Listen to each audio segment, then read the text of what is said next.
Welcome back to another episode of Making History. My name is Brian. And I'm Katie. And we're the Hesses. And we're glad to be back this week. We are. Once again, we have Oliver joining us. Yep. Little Ollie.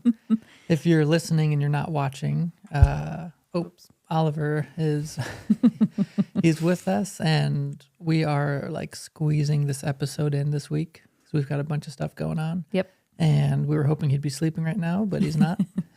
He had other plans. He had another idea. You want to participate today, huh? So you may hear him chiming in from time to time. Yep. That's okay. There he is. There he is. And Yeah. also, we're Yeah. just going to say for all you viewers that, yes, he is wearing Christmas pajamas right now. Yep. I bought them thinking that they would fit him around Christmas time, but he is growing so much faster than our girls did. Yeah. And so we're having Christmas now. Yeah. He's our first actual big baby Yeah. because the girls were tiny. Yep. They were so little for so long. Yep. And he is just like, he's 2.5 months now, and he's wearing 3 to 6 month old clothing. And so I, in my brain, am not keeping up with the rate that he is growing. Nope. He's in the 98th percentile in height. Yep. And so, yeah, we are realizing that he's just going to outgrow all the clothes that we Yep. thought he'd be wearing for the next couple months. It's fun. Now It is I fun. understand the other side of, Mm-hmm. baby growth. Because before it was like, oh, they're going to be in this size for like a good while. Like Nora and Yeah. Izzy both stayed in 0 to 3 months until they were like 4 months old. Mm-hmm. And he's like already past that. He's not even 3 months. Yeah. Ah, Yep. So he's Fun. growing, but he's doing really well. he is. Happy guy. Happy guy. Super chill. Really Mhm. happy. Sleeps great at night. Yes. So thankful Yeah. for that. Very, very thankful. I tell him all the time, I'm like, thank you for being such a Yeah. good baby. Yeah. Yeah. He's amazing. Yep. Awesome. What else happened Okay. this week? What happened? We had our grand opening Yes. service That was big. in our church, in our new building, which we've mentioned now that 2 weeks ago or 3 weeks ago at this point, we Mhm. had kind of our first service in our new building as a church. But this past Sunday was like kind of a grand opening service. And so Yeah. that was so fun. Oh, it was so much fun. Yeah. Yeah. Because, obviously the first service was super fun in the building too, but I don't know. There's just something, Yeah. the excitement is built and the anticipation of like, okay, this is like official. We're not just like trying to figure things out anymore. We're like pretty settled and Yep. feeling like this place is home more and more. And Yep. yeah, so it was awesome. Mm-hmm. Yeah. Yep. That was super fun. Mm-hmm. And other than that, I think it was a pretty normal week. Yeah. Yep. Did school with girls, soccer. Yep. All the other things that go into parenting. Yeah. Yeah. I don't know if I've said this on the podcast already, but I feel like part of being a parent is like you get to the end of the week and you're like, I did everything and also nothing. Yeah. Yep.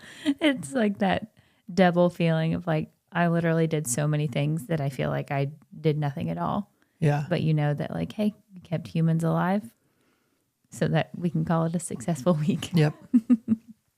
Yeah.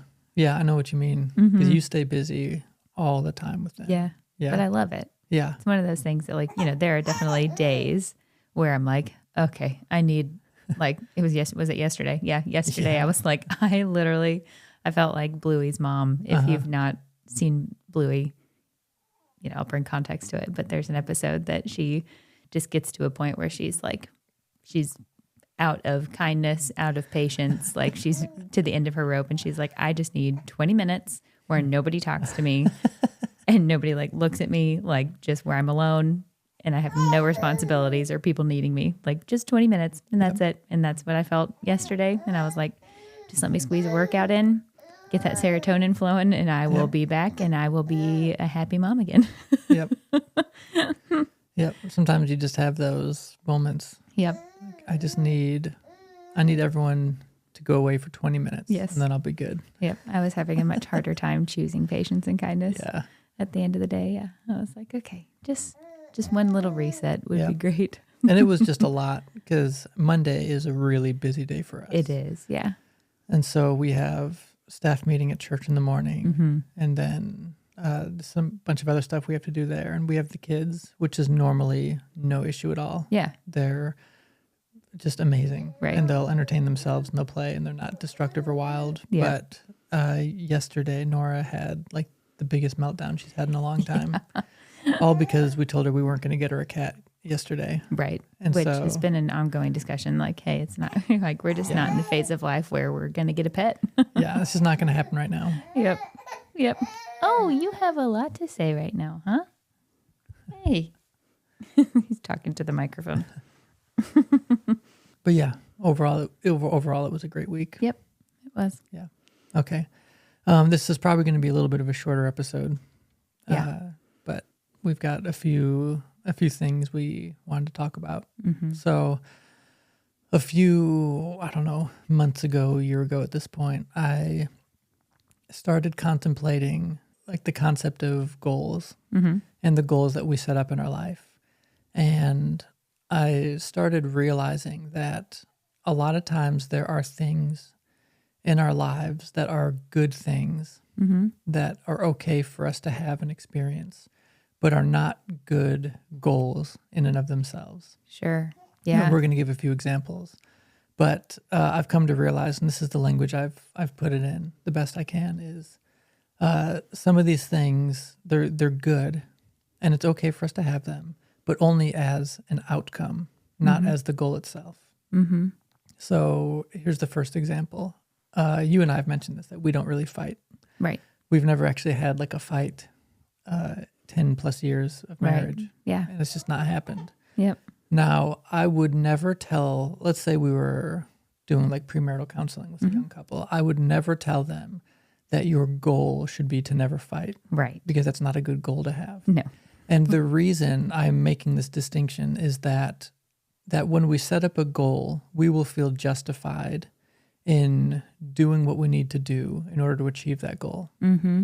Yeah. And so if our goal is to just not fight, we'll feel justified in becoming really passive people. Yes. And not actually working on communicating or our communication skills, but actually just pretending that there's nothing that needs to be communicated, or pretending that there's never an issue or a conflict or a problem, and you sweep everything under the rug. Right. I was about to say, you become professionals at sweeping everything under the rug and keeping any type of disagreement hidden or, just anything that you disagree on. It's like, oh, I could bring that up, but I don't want to fight. So I'm just going to hold on to it. Yep. And then let bitterness grow in my heart. Yep. And then you would feel justified in doing that because you will be achieving the goal of not fighting. Right. And so we have found that not fighting has been a good outcome for us. We're not looking to fight. It's not something we feel like we're missing out on. Right. But at the same time, it's not a good thing to pursue in and of itself. Right. We've never had the conversation like, hey, we don't ever want to fight. So what can we do? Yeah. We have had the conversation of we would love to foster a peaceful environment in our home. We would love to have a peaceful marriage. We would love to have a fun marriage. You know, we've had those types of things. Right. But never have we said, like, I don't ever want to fight. I don't ever want to disagree on things. Right. Because that would honestly be kind of boring if we were just like yes people. Yeah. All the time of like, oh, yeah, that's what you think. That's what I think too. You know? Right. That feels gross. Yeah, no thanks. So, yeah, it's totally fine to disagree. It's totally fine to have those, you know, arguments as long as your goal is peace and not just never having those conversations. Yeah. Yeah. Here's another example.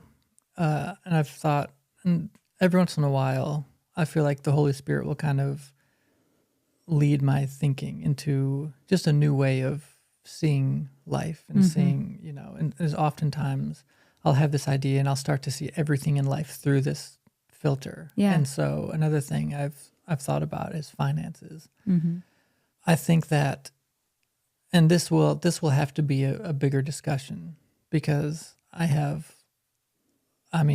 so much, I want to say, on this topic. Yeah. And Finances specifically. On finances specifically. And a lot of it honestly comes from some of the frustration that I've seen in the church. I think pastors and speakers have done a really poor job at communicating, not just that it's okay to have money or that we ought to have money, but that I've heard hardly anybody, maybe nobody, honestly at this point, talk about the reality that having money and not loving it is harder than you think. Yeah. Because Yeah, I that's a good hear point. so many pastors and teachers and speakers talk about, and it comes from this prosperity thing, which we believe in prosperity, but we believe in like God's version of prosperity, Right. which is different than like prosperity gospel preachers, how they present it. We believe we should be prospering, but I think that extends far beyond finances. Absolutely. The prospering of our soul, of our family, of our, Yeah. all that, of our relationships. But I hear people talk about like, well, money is not evil. It's the love of money that's the root of evil. So you can have as much as you want, just don't love it. Right. It's like, well, that's harder than you think. And why is nobody talking about that? Right. Yeah. Because we see it all the time. We see people who have money, and that money has not become a blessing to them. It's become a burden to them. And I'll give one quick example. So in Exodus, the Lord tells Moses, he says, when you guys are leaving Egypt, have everybody go to their neighbors and ask them for gold, silver, and clothing. And he said, I'll give you favor, Yeah. and they will give you whatever you ask for. And that happens at the beginning of Exodus. And then towards the middle, when after all the plagues and everything, Pharaoh finally says, get out of here. Right. Moses goes and reminds the people of Israel. He says it again. He says, go and ask your neighbors for all the gold and silver and clothing and all that for our journey. And they have favor, and they give the Israelites everything they ask for. Right. And so and the Bible even uses this language, they plundered Egypt. And so, they're leaving Egypt with just crazy amounts of wealth, right? They were slaves for 400 and some years at that Right. point, 490, I think. And now they're leaving, and they're all of a sudden a very wealthy nation because they've plundered Egypt.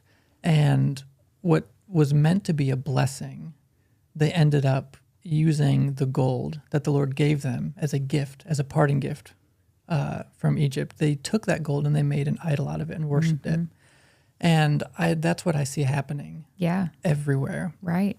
And I don't hear people talking about it, that the Lord will give us finances that is meant to be a blessing, and it's meant to be something that we use for the purposes of the kingdom. Right. But what people do is they'll turn around and they'll set that money up as an idol, and that will be the thing that they trust, and that will Right. be the thing that leads their decision making. Yeah. They say, well, like the Lord's given this to me, Yeah. so this is mine now. And instead of continuing to keep their eyes fixed on Jesus, they turn and they say, okay, this is the blessing. And that becomes overwhelming in Yep. their thought, rather than, okay, Lord, what do you want me to do with this? It's okay, you've given me this. Now I'm going to take it and do what I Right. want with it. That thought transfers so quickly and so easily with money specifically, it seems. Yep. Yeah. And there's a reason that Jesus said, he had that whole thing where he said, you can't have two masters. You'll love one and you'll hate the other. Right. You can't love God and money. And, he seemed to understand that money would be his greatest competition for the place of lordship in our lives. Right. Which is why he spoke so often, probably more than anything. He spoke on money and possessions. Yeah. In like a large percentage of his parables are actually about that. And this is not me saying that it's inherently wrong to have money, No. because money is not good or evil until you decide what to do with it. Right. And so this is me saying, if you're wealthy, great. If you are pursuing something, you're an entrepreneur, you're a business owner, whatever, you're pursuing wealth, that's great. Yeah. But don't be a fool and assume that money automatically equates to blessing, because it'll very quickly become a burden if you Yeah. don't know how to have a healthy relationship with the money that the Lord is blessing you with. Right. Yep. Yeah. So all that to say, that was just a long way of saying that money it better serves us as an outcome than it does as the goal itself. Absolutely. Yep. Because like you said, if getting a lot of money is your goal, Yeah. you will very easily justify things that you may never have thought that you were capable of before Yeah. in order to reach that goal. Right. Mm-hmm. Yeah. I mean, think about the people who sold us a car that they knew had significant issues. Yeah. And ones that like wouldn't, like even if we had brought it to a mechanic, they weren't things that a mechanic would have found. Right. You had to get into the depths of the vehicle Yep. to find the issues. And so think about that. Like, I'm sure they felt very justified because their goal wasn't to provide a young family with a Right. good vehicle. Their Yep. goal was to make as much money on this deal as they could, regardless of what it cost. Yeah. Us or anything. Right. And so when you set money up as your goal is just to make money. Like you said, you'll feel justified doing whatever you can Yep. to make that happen. Mm-hmm. But if you will just pursue what the Lord has for you, right? Pursue what you feel like you're called to do. Pursue your passions. Pursue the things you're gifted in. And, use your gifts and your passions to serve people and to make the world and society a better place. Money's a great outcome of that. Right. If you can make money doing the stuff you love, great. But it better serves you as an outcome Absolutely. than as the goal itself. Yeah. And you will find this is maybe a little bit of a rabbit trail, but I feel like we can speak personally to finding that like when you do what the Lord has called you to do, sometimes it may not make sense. Yeah. Sometimes it's like, this doesn't feel like this is going to be a successful journey. Yep. But okay, Lord, just trusting him and knowing that he is our provider, Yeah. that our jobs aren't even necessarily our providers, Right. maybe physically, yes, but who is actually behind all of that? Yeah. It's the Lord. Right. And so I feel like we have come to a place over time of knowing that like, even when the Lord calls us to something that may be so counterintuitive, that may be so like opposite of what opposite of what the world would Right. call us to, and say like, hey, this is how you make money. This is how you do these things. Right. That when you pursue those things that the Lord has called you to, that it's always going to work out in your favor because he is the provider. He has promised that he will provide for us. Right. And so supernatural things will happen when you trust in him and you put your faith in him. Yeah. Yeah. I agree with all that. And I've even learned to not really consider myself the provider of the family Yeah. as much as my job is just to listen for the voice of the Holy Spirit and to say yes Yes. to what I feel like he's asking us to do. Absolutely. Because like you read the Sermon on the Mount and Jesus seemed pretty sure that we'd be okay. Yeah. Don't worry about where Right. you're going to live, what you're going to eat, what you're going to wear. Right. Don't worry Think about the those sparrows. things. Think about Yeah. Like the Father's got those things covered, Yeah. Yeah, that's a big one. That's been a big shift for me. Yeah. And Absolutely. the last, Oliver's having a hard time here. If you're watching, you probably are seeing him being flipped around into every possible position to see which one works. Yeah, He wants to be asleep, but he also wants to be awake. right. Okay, last example is obedience with kids. This is something we've talked about earlier on in the podcast, but we will revisit Yeah. this topic right now, and that it's okay to want obedient kids, kids who listen well, kids who respect us. Yeah. But that is a horrible goal.